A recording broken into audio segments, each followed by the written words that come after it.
Iran को चीन भेज रहा है 1000 टन इजराइल की तबाही का सामान। जानेंगे अब इजराइल के लिए नया टेंशन चीन कैसे खड़ा कर रहा है। तो वहीं दूसरी तरफ क्वाड मीटिंग में बांग्लादेश पे तो खेल हो गया है। जियोपॉलिटिक्स में बहुत कुछ चल रहा है, हमेशा की तरह जानने को मिलेगा बहुत कुछ। आइए जानते हैं इन खबरों को विस्तार से। इजराइल के साथ मिसाइल युद्ध के बाद अब ईरान ने एक बार फिर से अपने हथियारों का जखीरा बढ़ाना शुरू कर दिया है। ईरान को अपनी इस रणनीति में चीन से बड़ी मदद मिल गई है। चीन 1000 टन सोडियम परक्लोरेट ईरान के कार्गो जहाज से भेज रहा है, जो मिसाइल ईंधन का काम करता है। बताया जा रहा है कि 2 जहाजों से चीन ने ईरान को ये केमिकल भेजा है। फाइनेंशियल टाइम्स की रिपोर्ट के मुताबिक अगले कुछ सप्ताह के अंदर चीन से ये केमिकल ईरान के लिए रवाना हो जाएगा। इस रिपोर्ट में पश्चिमी देशों के खुफिया अधिकारियों के हवाले से ये दावा किया गया है। माना जा रहा है कि इस रिपोर्ट के जरिए चीन और ईरान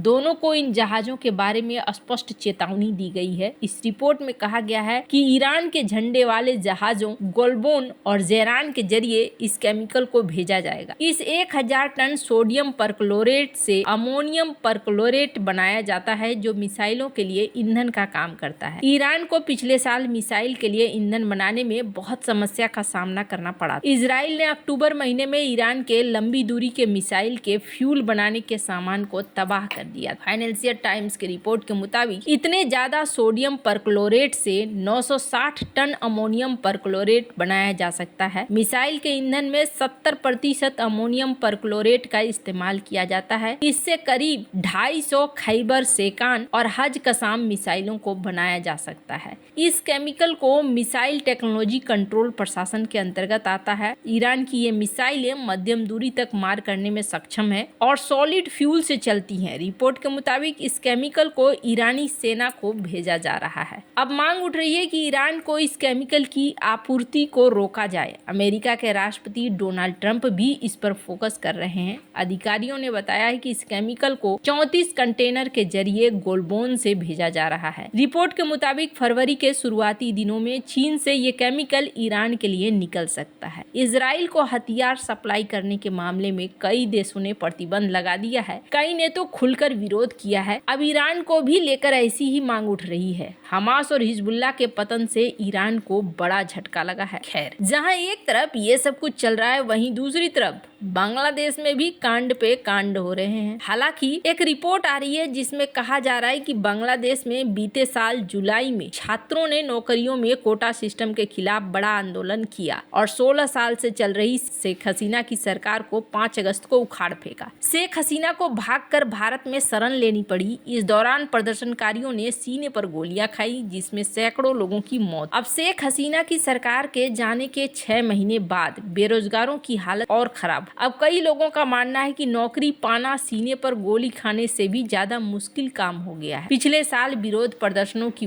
मुख्य वजह बेरोजगारी थी। अगस्त क्रांति के बाद के 6 महीनों में यह और भी बदतर हो गई। समाचार एजेंसी एएफपी की रिपोर्ट के अनुसार आंदोलन में हिस्सा लेने वाले छात्रों पर अब सपने टूटते नजर आ रहे हैं। ढाका विश्वविद्यालय के छात्रों का कहना है कि मोहम्मद यूनुस की कार्यवाहक सरकार की ओर से युवाओं के लिए बहुत कम काम किए गए। मुझे सरकार से अब तक कोई भी सार्थक पहल नहीं दिख रही है, ये 25 वर्षीय चौधरी का कहना है। पिछले साल शेख हसीना को देश छोड़कर जाने के लिए मजबूर करने वाले विरोध प्रदर्शनों में हिस्सा लिया। बांग्लादेश सांख्यिकी ब्यूरो के अनुसार सितंबर 2024 के अंदर में बेरोजगारों की संख्या 26 लाख हो गई थी, जो बीते साल के 24 लाख के तुलना में 6% अधिक है। अंतर्राष्ट्रीय मुद्रा कोष ने भी सितंबर में देश की आर्थिक गतिविधि के काफी धीमी होने की चेतावनी दी। वहीं मुद्रास्फीति भी दोहरे अंकों के स्तर पर बनी है। टैक्स से होने वाली कमाई में कमी आ गई है, जबकि खर्च का दबाव बढ़ गया है। इसके अलावा ये भी देखने को मिल रहा है कि यूनुस ने छात्र नेताओं को कैबिनेट पद दे दिए हैं, लेकिन छात्रों की मांगों को नजरअंदाज कर दिया है। यूनुस खुद क्या कर रहे हैं? यूनुस एक किताब लेकर दुनिया में दौड़ रहे हैं और दौड़कर ये सारी चीजें दिखला रहे हैं कि देखो ये हमारी कामयाबी का नतीजा है। अब बांग्लादेश में जो कुछ भी चल रहा है, ये भारत के लिए तो खतरनाक लेवल पर चल ही रहा है। जैसे कि इसका सबसे बड़ा एग्जाम्पल देखिए, यहाँ पहुंचे हैं आईएसआई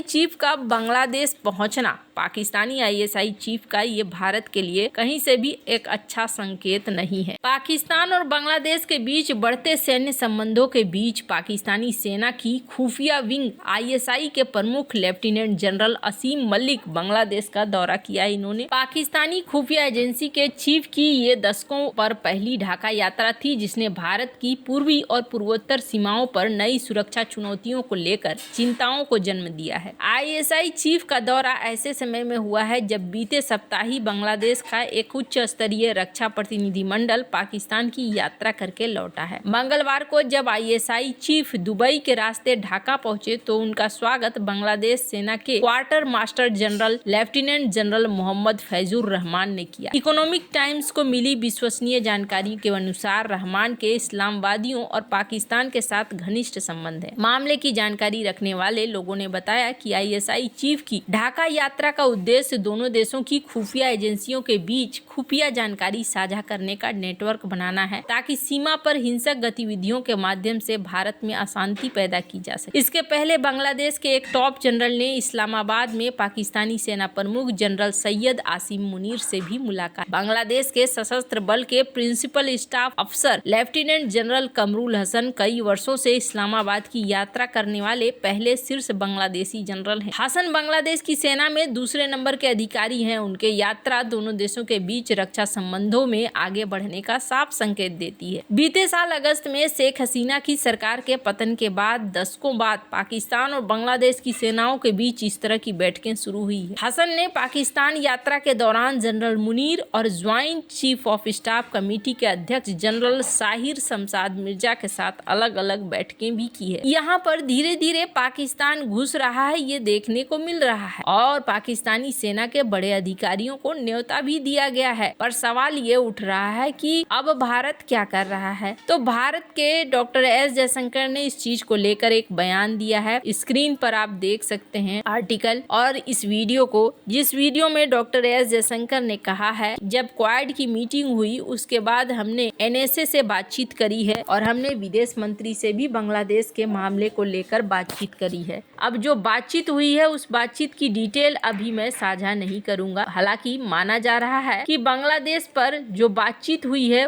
वो बातचीत गहन है। इनसे पूछा गया तो इन्होंने कहा कि हाँ, बांग्लादेश मैटर पर हमारी बातचीत हुई है। फिर इनसे पूछा गया कि क्वाड का क्या रोल होने वाला है। इन्होंने कहा कि क्वाड अच्छे के लिए काम करेगा, दुनिया में जो भी चीजें अच्छी है। अब डॉक्टर एस जयशंकर ने इस चीज को लेकर स्वीकारा और वैसे भी भारत के लिए ये सबसे बड़ी प्रायोरिटी है जिस अंदाज से चीजें बदल रही है। अब डोनाल्ड ट्रंप प्रशासन के आने के बाद क्या बदलाव होता है आने वाले समय में देखने को मिलेगा, लेकिन कुछ कुछ अंदाजा देखने को मिल रहा है। स्क्रीन पर आप देख सकते हैं बांग्लादेश के आर्मी चीफ भारत आ रहे हैं और भारत में यहाँ पर फरवरी महीने में दोनों के बीच में मुलाकात होगी। माना जा रहा है कि चीजों को ठीक करने की एक कोशिश अब यहाँ पर हो रही है। वैसे आपको क्या लगता है आगे क्या यहाँ पर हो सकता है और किस तरीके से ट्रम्प प्रशासन रिएक्ट कर सकता है? कमेंट कर जरूर बताएं। जल्द मिलते हैं अगले वीडियो में नई खबर के साथ।